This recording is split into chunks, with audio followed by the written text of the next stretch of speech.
RealAgriculture.com Canola School is brought to you by Syngenta Crop Protection Canada. We're here today on RealAgriculture.com for the Canola School brought to you by Syngenta. We're here today with Matt Stanford, farmer outside of McGrath and agronomist. Welcome today, Matt. Thanks, Sean. Matt, it is wet all across western, well, I guess mainly in Alberta and Saskatchewan, really. Starting to hear rumblings, farmers thinking about possibly having to broadcast seed their canola. This is not ideal, but possible.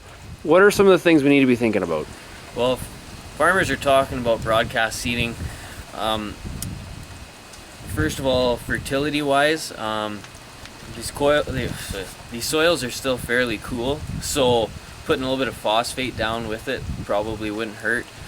The one thing about broadcasting phosphate is that it's about 50% less efficient as compared to if you were going to band it. So if you are going to broadcast phosphate, you potentially have to be bumping your rate up 50% to get the same bang for the fertilizer you're putting on compared to banding.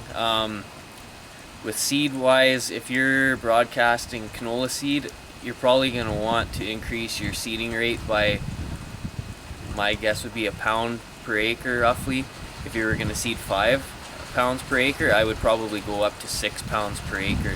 You're not going to get near as good of a catch compared to if you seeded it with a drill or air seeder or some sort of an implement like that. So your seedling mortality is going to be higher, or in your germination, and the plants that actually make it out of the ground are going to be fewer. So bumping up your seed rate is going to be a pretty good strategy as well.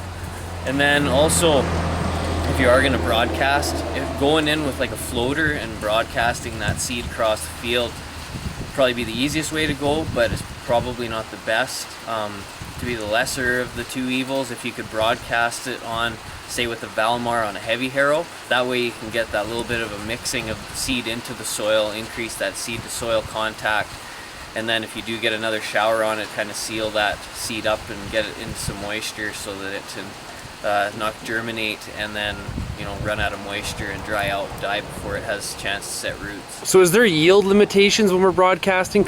Are we already looking at a lower yield based on our lack of ideal seed placement? Typically you are going to see a little bit of a decreased yield based on broadcasting compared to seeding. It's going to be, there's a few factors at play there. One of them is you're going to get fewer plants probably.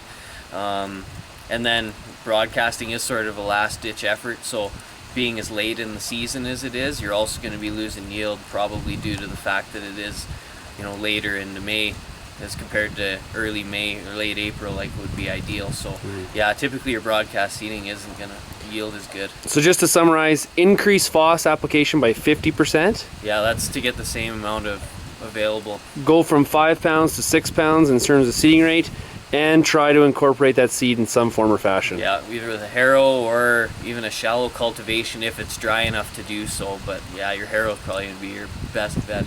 Okay, Matt, thank you very much. You're welcome, Sean.